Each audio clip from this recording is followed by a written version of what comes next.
Hello and welcome to Yokit Sports and Hobbies.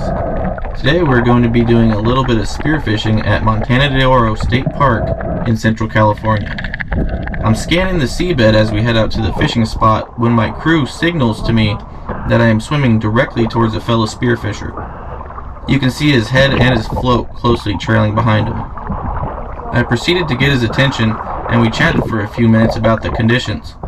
He said the visibility was getting worse and there weren't that many fish out. This is obviously not what I wanted to hear at the beginning of my dive, but I felt the viz wasn't too bad and I knew I could walk away with some type of harvest as the area is littered with purple sea urchins.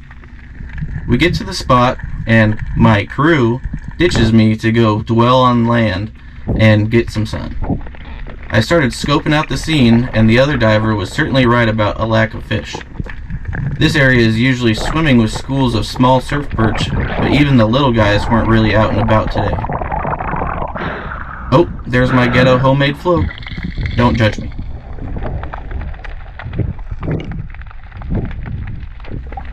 Thankfully it wasn't long before I found something interesting. A decently sized rock crab was scuttling along the sand bed, so I scooped him up, brought him to the surface, measured him, and put him in a mesh bag, because he was definitely a keeper. Rock crabs have to be at least 4 inches to keep in most of California. I continued to look around, deciding to cover more ground rather than resting at the bottom as per usual. It didn't feel like I would have much luck just waiting for the fish to come, and I was really hoping to find more crabs because one just isn't enough for a satisfactory dinner.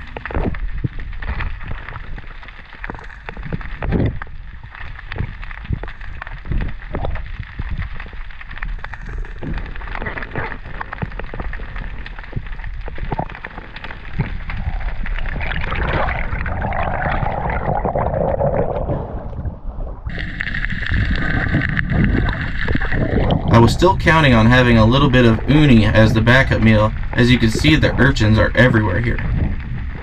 Even though it is not my favorite seafood, I try to harvest urchins every time I see them because they are a direct competitor to the red abalone, and all abalones for that matter. The populations of red abalone have dropped so low that the Department of Fish and Game, not Wildlife, closed the recreational take of them back in 2018. I got into freediving the year before that, and to this day I have not had an opportunity to target them. Although they will certainly never open the fishery for abalone south of the Golden Gate, I like to think that battling their competitors can still facilitate their repopulation, even if the change is minimal.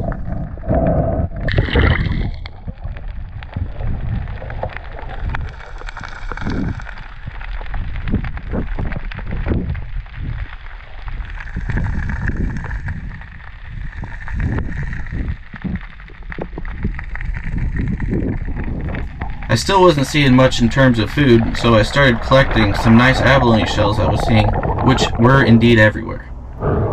Unfortunately, an empty shell means a dead abalone. Oh look, a dead baby! Notice how that poor abalone was resting on its mortal enemy, and also check out how white those rocks are wherever you see the purple urchins. The urchins eat all of the seaweed off the rock, leaving them completely bare of the food that also supports abalone populations. This direct competition is just one of the many factors leading to the decline of abalone populations. And of course, no dive is complete without coming across something a fellow human has left behind. In this same little hole, I find not one, but 2 pieces of garbage left by fishermen, a swim bait and a spear tip. Finally, I do find another legal-sized crab, but he doesn't give up the fight so easily. I have to wrestle him a bit and pin him in the sand so I can get a better grip on him. I bring him to the surface, measure him, and get him in the bag, which alleviates any pressure I was feeling about securing a seafood dinner.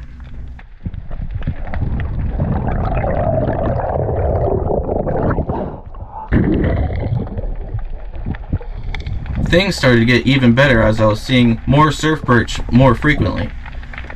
I found a nice little kelp patch and kept going through it in an attempt to stay camouflaged from them. Finally, I got my sights lined up on one of the biggest perches of the day and pulled the trigger. It was a direct hit, but I had to hurry to grab the tip of the spear as you can see the flopper has malfunctioned and not opened. This makes it very easy to lose the fish if it were to start swimming again, as there's nothing to stop it from sliding off the shaft. I secure the fish, and I again start covering more ground looking for more fish. Many of the holes I checked had dead abalones inside, and I collected any of the ones that were unbroken.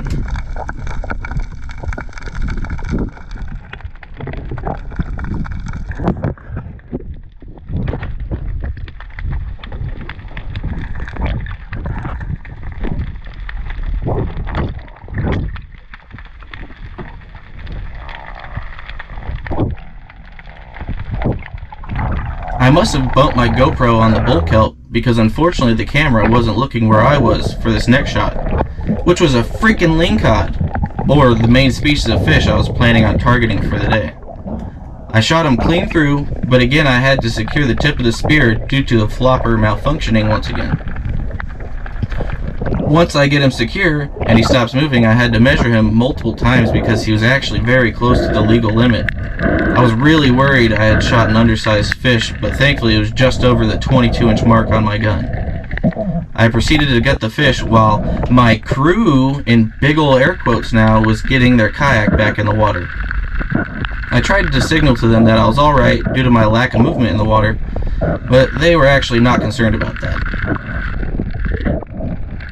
I inspected the contents of the lingcod's stomach to see what he was eating on, and it was definitely full of at least one large bait fish.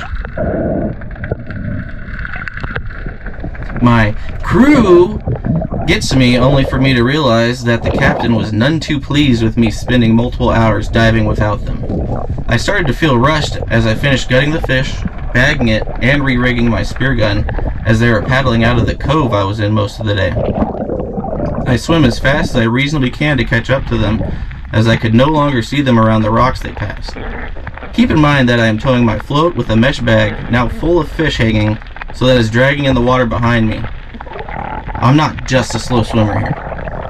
The plan was that the catch and the float go on the kayak when the day is over, so the diver doesn't have to drag it back after a long day of diving. I hollered at them, telling them that I was going to hit this urchin patch real quick, and then we would head out, so wait there. And I got the okay sign, assuming we understood each other. We, in fact, did not.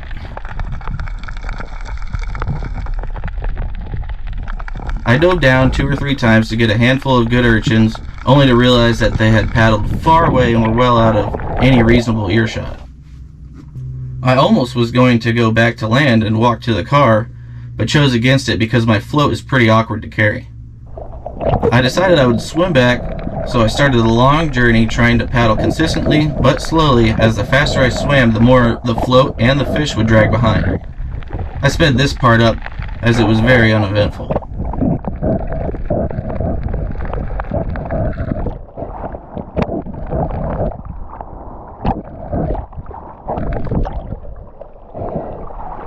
I stopped a couple of times to catch my breath, as well as to stew in the fact that I had just been ditched.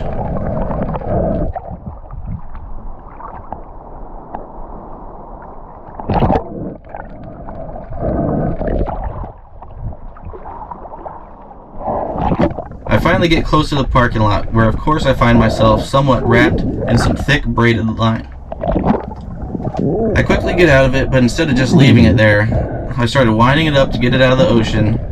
In the midst of gathering the line, I unknowingly knocked my snorkel out of my snorkel keeper. This wouldn't have been a problem if the visibility wasn't so low near the beach. I looked for over 20 minutes diving in just 10 feet of water with less than 2 feet of viz to no avail. I lost a $30 snorkel, which wouldn't have hurt so bad if this snorkel, a SeaYak Jet, specifically in brown, had not been discontinued. All in all, it was a good day because I made it home safely, and a nice harvest definitely helps. Anyway, check out how blue the meat is on this guy. That's how you know it's a boy. I was also pretty stoked on the rest of the catch until I cracked open the urchins, and to my surprise, not one of them had anything edible on the inside. They usually have 5 strips of bright orange meat on the inside, but these seem to be completely empty besides a red slimy substance. I've never seen them so inedible. At least the crabs came out great. They ended up as dinner that night while I waited for the next day to fillet the fish, as I like to wait for rigor mortis to settle before filleting. You can see my shoddy butchering job here before I cook some of the lingcod. The pink meat on the left is from the surf perch, and the blue meat is from the lingcod.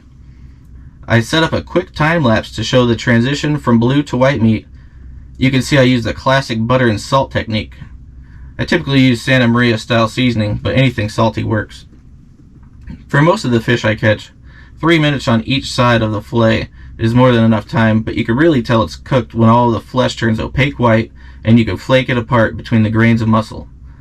I plated and cooked the fish and immediately squeezed a bit of lemon on it to finish it. This was about half of the lingcod minus the belly meat. The rest of the fish was fried up the next day as beer battered fish tacos. If by chance you are still here, I really appreciate you watching my video through. This is my first video out of many more to come, so any support would be greatly appreciated. If you do subscribe, I promise not to blow up your feed. Thanks again, and have a good time doing whatever it is you do.